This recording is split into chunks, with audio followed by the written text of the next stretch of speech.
They saw the soaked young woman step into the luxury boutique and assumed she didn't belong there, but none of them noticed the tiny silver crest engraved on the handle of the umbrella she carried. Rain hammered against the towering glass windows of Whitmore and Vale on Fifth Avenue, turning the Manhattan sidewalks into shimmering rivers of reflected gold and white light. Inside the boutique, everything gleamed with impossible perfection. Crystal chandeliers sparkled overhead. Soft piano music drifted through the marble showroom. Women in tailored coats examined diamond necklaces beneath warm display lighting, while sharply dressed sales associates moved carefully between them like performers on a stage. Then the front doors opened. A cold gust of rain swept inside as Claire Whitmore stepped across the marble floor in worn white sneakers darkened by the storm outside. Her long gray coat was damp at the shoulders. Strands of wet blonde hair clung lightly to her cheeks, and in one hand she carried an old black umbrella with a silver family crest almost completely hidden beneath her fingers. Conversations softened the moment people noticed her. One customer glanced briefly at Claire's clothes before looking away with visible discomfort. Another adjusted her designer handbag closer against her side. Near the entrance, a tall sales associate named Vanessa Monroe slowly lowered the velvet jewelry tray she was carrying and stared openly at Claire from head to toe. Vanessa was the boutique's senior luxury consultant, known for her polished smile and ruthless judgment of anyone she considered beneath the store's standards. Her heels clicked sharply against the marble as she approached the entrance with controlled irritation already visible behind her expression. "Delivery access is around back," she said flatly, not even bothering to greet her properly. Claire blinked once, rainwater still dripping softly from the edge of her umbrella. "I'm not here for a delivery," she replied quietly. Vanessa's eyes narrowed slightly. "Whitmore and Vale is a private luxury showroom, ma'am." The word ma'am sounded less respectful than dismissive. Most guests schedule appointments before entering the high jewelry floor. Claire glanced around the boutique calmly, her eyes moving across the illuminated display cases and polished gold signage. She seemed almost thoughtful rather than embarrassed. "I only came to look at a necklace," she said softly. Vanessa gave a restrained smile that never reached her eyes. Behind her, two younger associates exchanged amused looks. One of them whispered something under her breath, and the other covered a laugh with the back of her hand. Claire noticed it all, but said nothing. Instead, she folded her umbrella carefully and stepped farther inside the boutique. As she moved beneath the chandelier lighting, the silver crest near the umbrella handle flashed briefly for less than a second before disappearing again beneath her sleeve. No one noticed. No one except an older watch specialist seated quietly near the rear counter. His eyes lifted for the briefest moment, confusion flickering across his face before Vanessa blocked his view. "You can browse from here," Vanessa said, subtly positioning herself between Claire and the diamond showroom. "Some collections upstairs require verified purchasing history." Claire nodded once as if she had heard those exact words before somewhere else. Her calmness only seemed to irritate Vanessa more. Most people either argued or left in embarrassment. Claire did neither. She simply walked slowly through the showroom with quiet dignity, while wet footprints faded behind her across the polished marble floor. And somewhere beneath the soft piano music and glittering lights of Fifth Avenue luxury, the first crack had already begun to form in the perfect image Whitmore and Vale worked so desperately to protect. Claire moved deeper into the showroom, while the storm continued rattling softly against the massive windows overlooking Fifth Avenue. The polished marble beneath her damp sneakers reflected thousands of dollars in chandelier light, creating the strange image of someone who looked entirely out of place walking through a world designed for old money and quiet exclusivity. Around her, every detail whispered wealth. Crystal cases framed flawless diamonds beneath soft golden lighting. A man in a charcoal cashmere coat examined a platinum watch while sipping sparkling water from a crystal flute. Two women wearing tailored designer dresses discussed private auctions in low voices near the staircase leading to the upper floor. Then there was Claire in her faded gray coat and rain-speckled sleeves, carrying an umbrella that looked older than half the customers in the boutique. Vanessa Monroe watched her carefully from across the room with growing irritation. There was something about Claire's calmness that unsettled her. Most people who wandered into Whitmore and Vale without understanding the atmosphere either became embarrassed immediately or overcompensated by bragging loudly about money they did not have. Claire did neither. She simply observed everything quietly, almost thoughtfully, her blue eyes moving from one display to another with an attention that felt strangely deliberate. Vanessa approached again, heels clicking sharply against the marble. "Can I help you with something specific?" she asked, though her tone suggested the opposite. Claire stopped in front of a glass display containing vintage diamond necklaces. "I was hoping to see that one," she said gently, pointing toward a pear-shaped diamond resting against black velvet beneath a spotlight. Vanessa glanced at the necklace before looking back at Claire's clothes. Her expression cooled instantly. "That collection is reserved for established clients." Claire nodded politely. "I understand. I would still like to see it if possible." Vanessa folded her hands in front of her perfectly tailored black blazer. "That necklace is priced at $480,000. She paused briefly, allowing the number to settle into the air between them. "We typically schedule private appointments before presenting pieces at that level." Nearby customers had begun listening openly now. One older woman lowered her sunglasses slightly to study Claire with visible curiosity. Another associate near the staircase whispered quietly to a colleague while glancing toward Claire's wet sneakers. The difference between Claire and the boutique around her could not have been sharper if someone had designed the moment intentionally. Yet Claire remained composed. "I would only like a closer look," she replied softly. Vanessa gave a thin smile. "Of course." But she made no effort to unlock the case. Instead, she adjusted the diamond necklace already draped around another customer's neck while speaking loudly enough for Claire to hear. "Some people mistake luxury boutiques for museums. They come in during bad weather just to browse." A quiet laugh came from somewhere near the staircase. Claire heard it. So did the older watch specialist seated near the rear counter. His eyes shifted once more toward the silver crest partially visible on the handle of Claire's folded umbrella resting beside her leg. This time his expression changed more noticeably. Recognition flickered behind his eyes for only a second before Vanessa interrupted again. "Perhaps our accessories section downstairs would feel more comfortable," she suggested. "The entry collections are more practical." The implication hung in the air with perfect precision.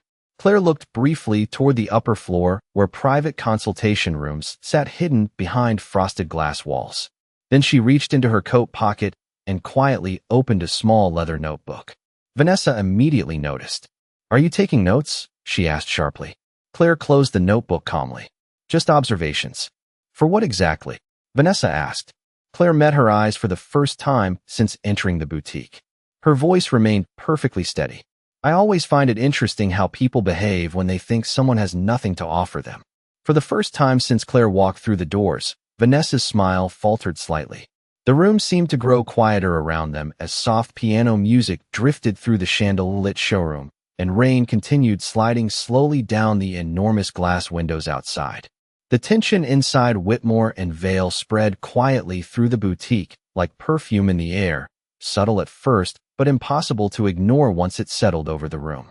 Customers who had originally pretended not to notice Claire were now openly watching her from behind polished champagne glasses and diamond display cases.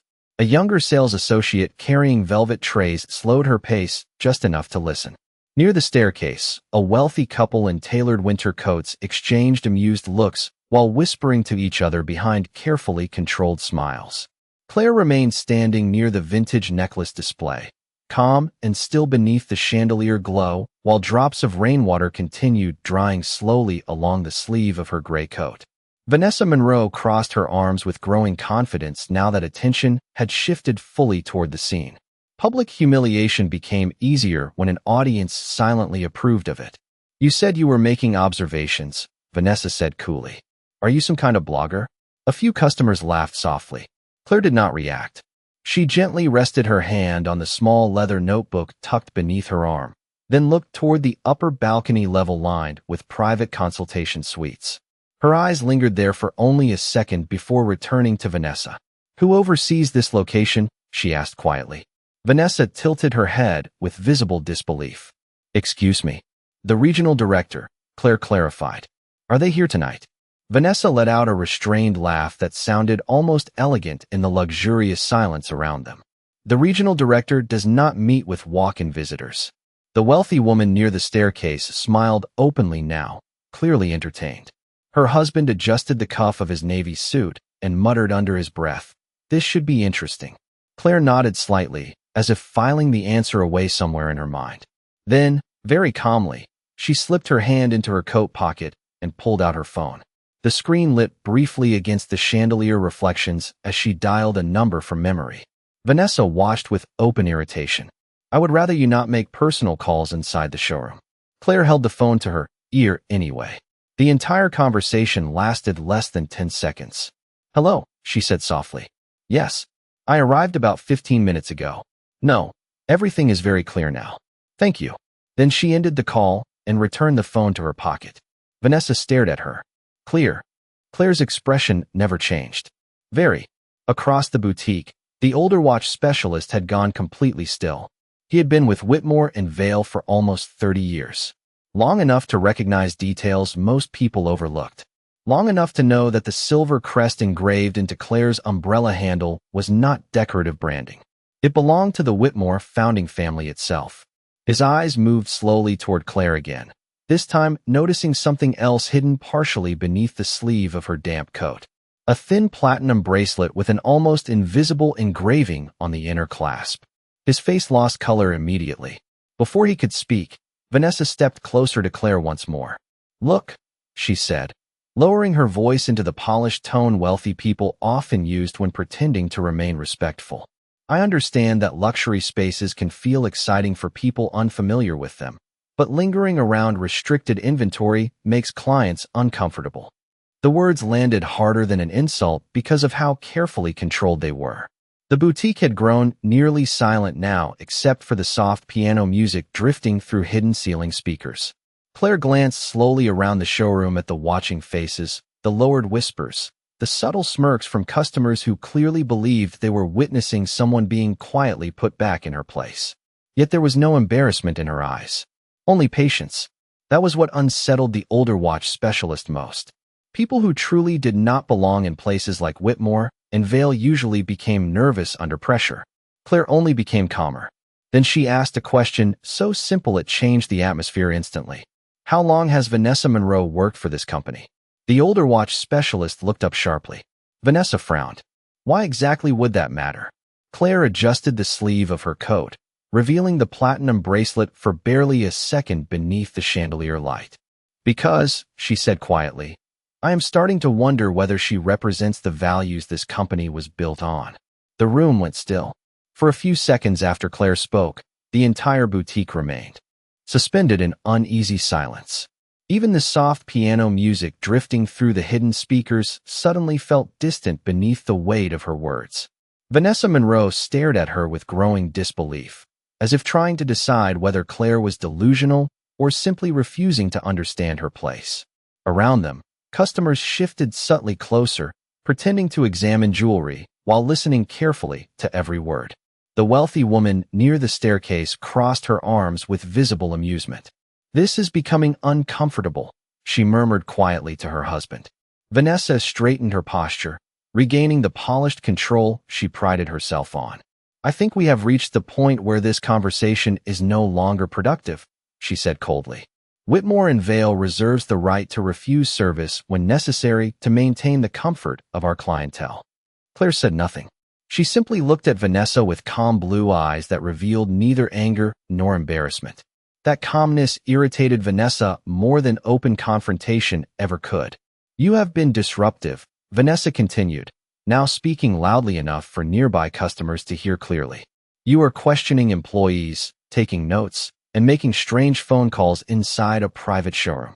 One of the younger associates nodded immediately, eager to support her superior.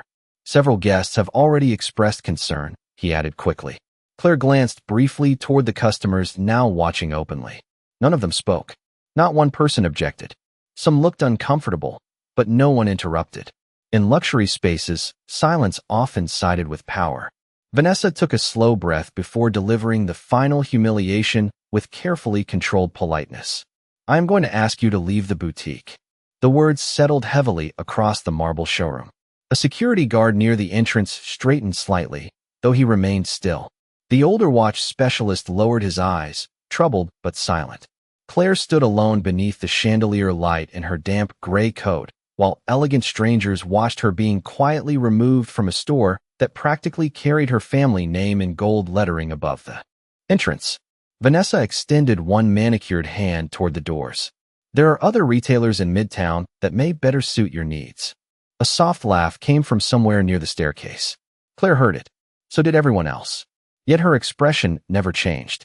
She slowly bent down, picked up her folded umbrella, and brushed one finger gently across the silver crest engraved into the handle. The older watch specialist inhaled sharply the moment he saw it clearly again. This time there was no doubt left in his face. "Vanessa," he began cautiously, stepping forward at last. "Perhaps we should verify." Vanessa cut him off immediately. "This does not concern the watch department, Arthur." The old man fell silent again, though anxiety now filled his expression completely. Claire looked toward him briefly, almost sympathetically, before returning her attention to Vanessa. "You seem very certain about who belongs here," she said quietly. Vanessa folded her arms. "People who belong in spaces like this understand certain standards." Claire nodded once. "Interesting." Then she reached calmly into her coat pocket again. Several customers immediately watched the movement with open curiosity. Vanessa's expression hardened. "If you are about to show me a credit card to prove something, I assure you that is unnecessary." Claire paused for only a second before answering. "This has never been about money." The room grew still again. Rain slid slowly down the massive windows behind her, while traffic lights from Fifth Avenue reflected across the marble floor in streaks of gold and red. Vanessa forced a smile, though irritation now flickered visibly beneath it. "Then what exactly is this about?" Claire looked around the boutique one final time. At the nervous associates, the silent customers, the security guard waiting by the door, the employees who had watched quietly while someone was judged entirely by appearance. Then she spoke a single sentence so calm and precise that even Vanessa seemed unsettled by it. "I wanted to see what kind of people were representing my family's name when no one important was watching." The chandelier lights reflected softly in Claire's eyes as silence spread across the boutique once more. The silence that followed Claire's words did not feel ordinary anymore. It carried weight now, the kind that slowly unsettled a room before anyone fully understood why. Vanessa Monroe kept her posture straight and composed, but the confidence in her expression no longer looked effortless. Around the boutique, customers exchanged uncertain glances. The wealthy woman near the staircase lowered her champagne glass slightly, no longer smiling quite as comfortably as before. Claire remained standing beneath the chandelier light with one hand resting calmly on the handle of her umbrella. Rainwater still glistened faintly along the silver crest engraved into the polished metal. Arthur, the older watch specialist, stared at it openly now. His face had gone pale beneath the warm showroom lighting. He had seen that crest before many times over the years, but only in executive meetings, internal company archives, and photographs hanging inside the private boardroom upstairs. Whitmore family insignia were never placed on public merchandise. Never. Vanessa noticed Arthur's expression immediately. "Arthur," she said sharply, "is there a problem?" The old man hesitated. "I think perhaps we should contact someone from corporate before asking this lady to leave."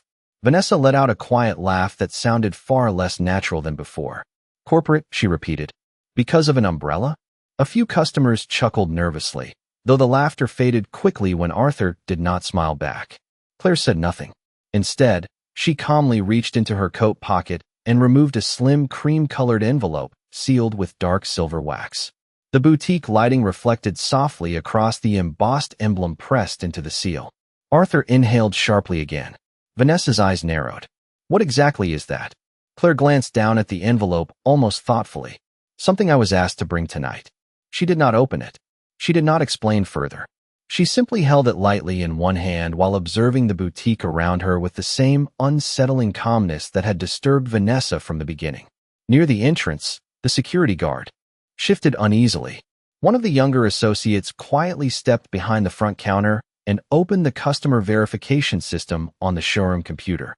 Curiosity had finally overcome caution. Vanessa noticed too late. "Megan," she snapped, "step away from the terminal." But the younger associate was already typing quickly. "I just wanted to check something," Megan said softly. Her eyes scanned the screen once, then twice. The color drained slowly from her face. Vanessa frowned. What is it now? Megan swallowed hard before answering. There is an internal profile under the name Claire Whitmore. The room seemed to tighten instantly.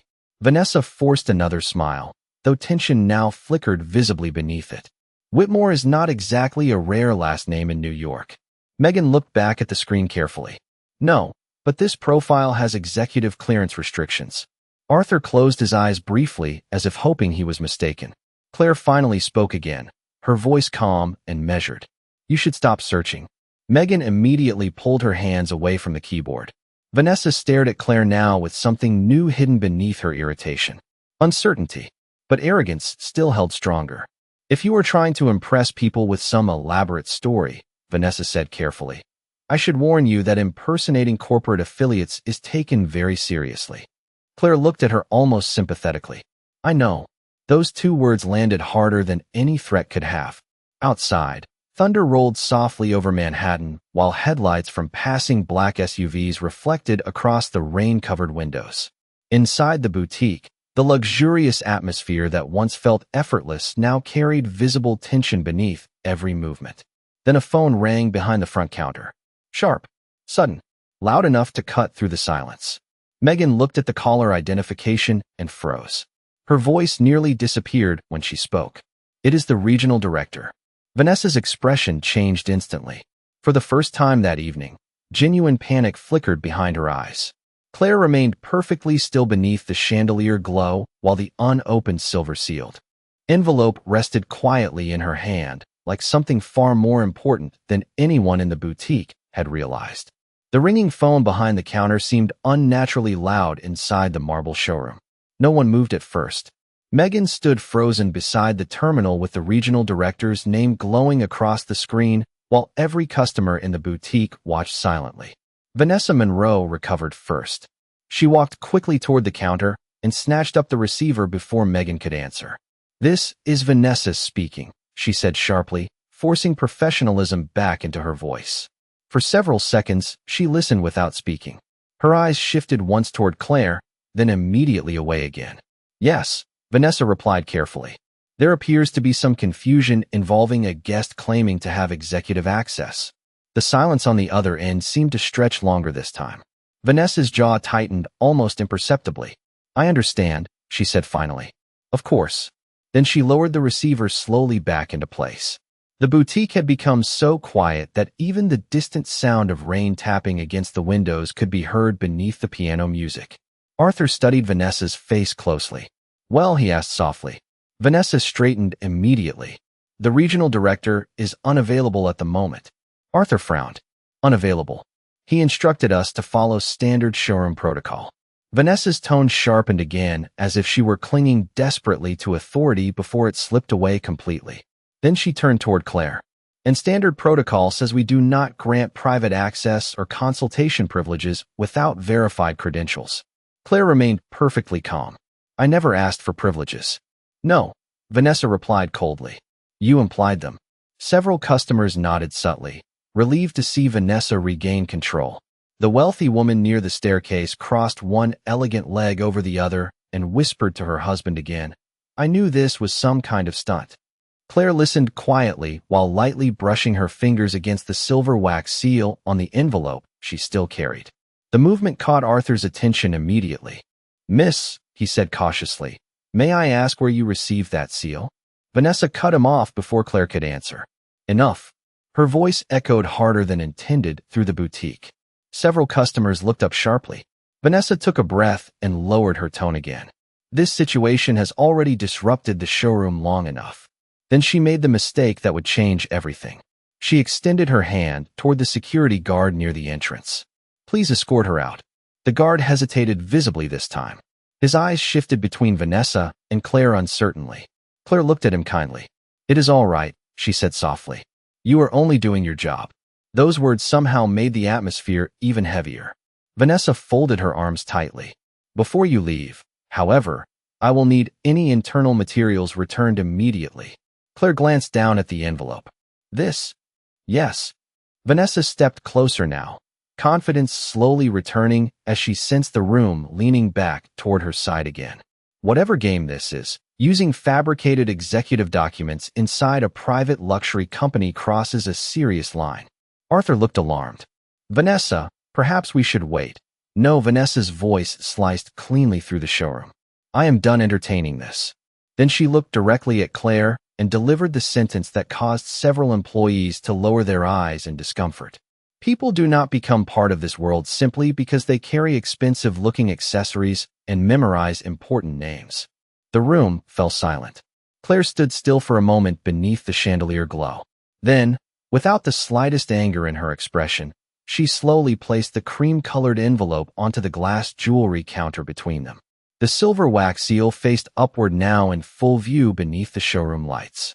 Gasps quietly spread through the nearby employees.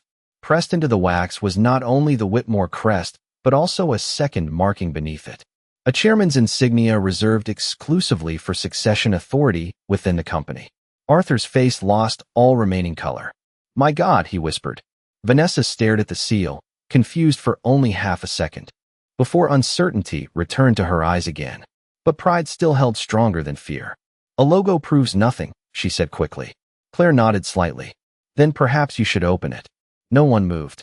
Claire rested one hand gently against the counter beside the envelope and spoke one final sentence in the same calm voice she had carried all evening.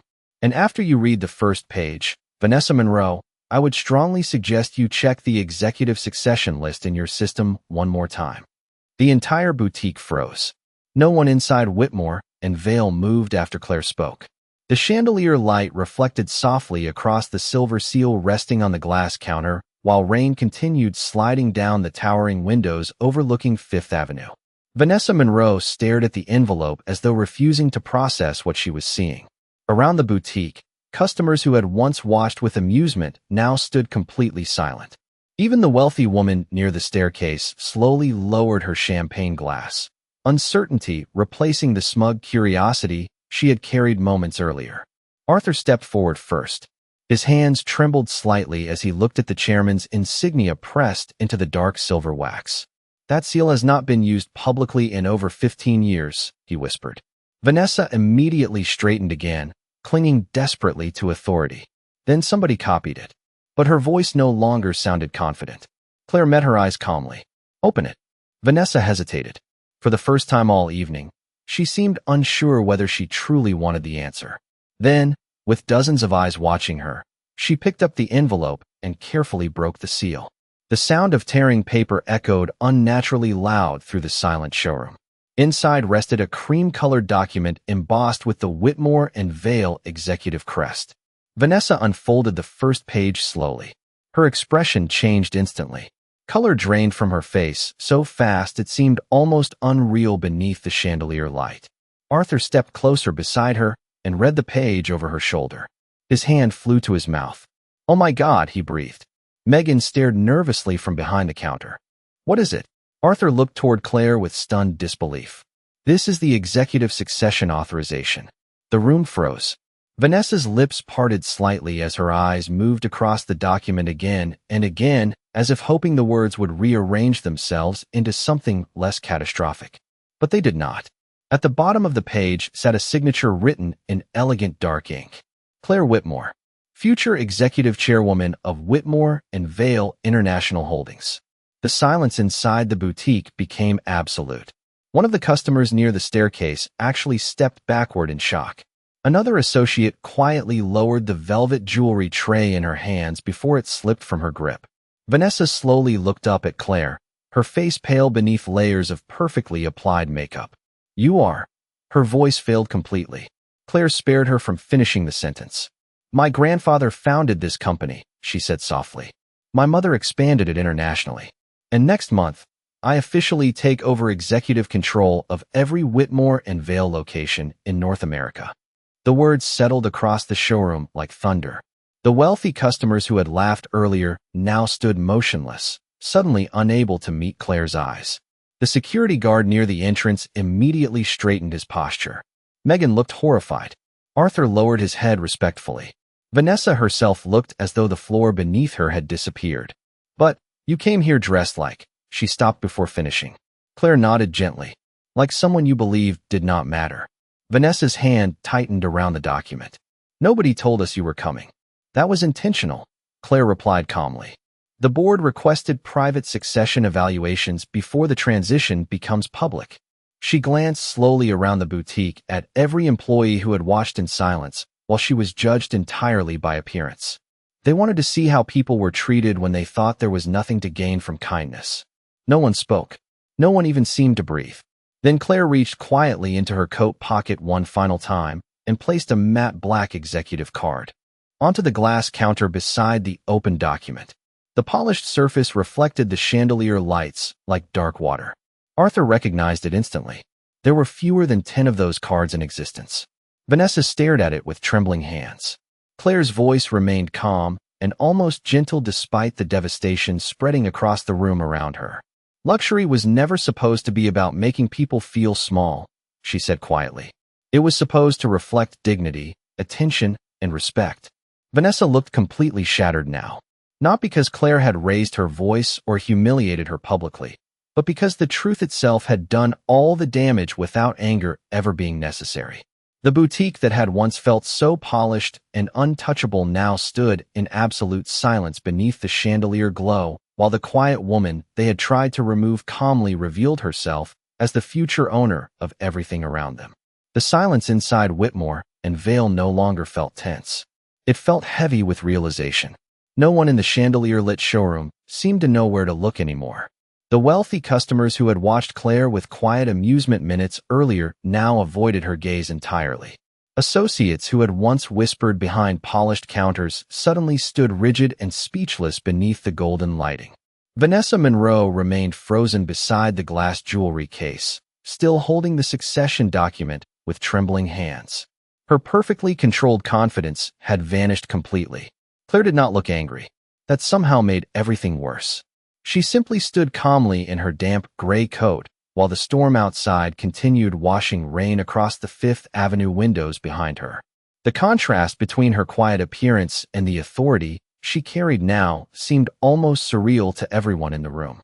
Then footsteps echoed from the upper-level staircase. Fast, urgent. Every head turned as a sharply dressed man in a navy executive suit hurried down from the private offices above the showroom.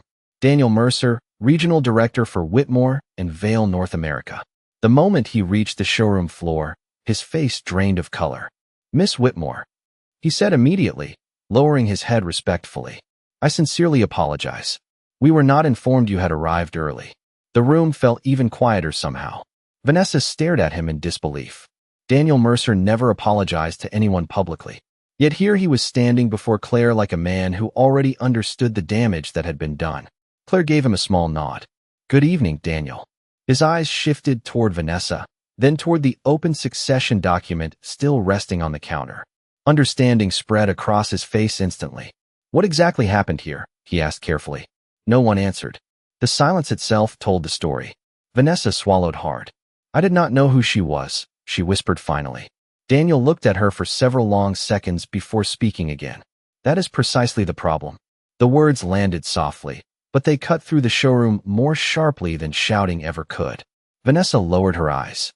For the first time all evening, she seemed to truly understand what she had done, not just to Claire, but to the values the company claimed to represent. One of the wealthy customers near the staircase quietly set down her champagne glass and approached Claire slowly. Her earlier arrogance had disappeared completely. "Miss Whitmore," she said softly, "I think many of us owe you an apology." Claire looked at her kindly. This was never about embarrassing anyone. Vanessa finally stepped forward. Her voice shook slightly now. "I am sorry." The words barely rose above a whisper. "I judged you before I even spoke to you properly." Claire studied her quietly for a moment. There was disappointment in her eyes, but not cruelty. "Most people do," she said gently. "They look at clothing, appearance, or status symbols and decide who deserves respect before a single conversation even begins." Around them, several employees lowered their eyes in shame.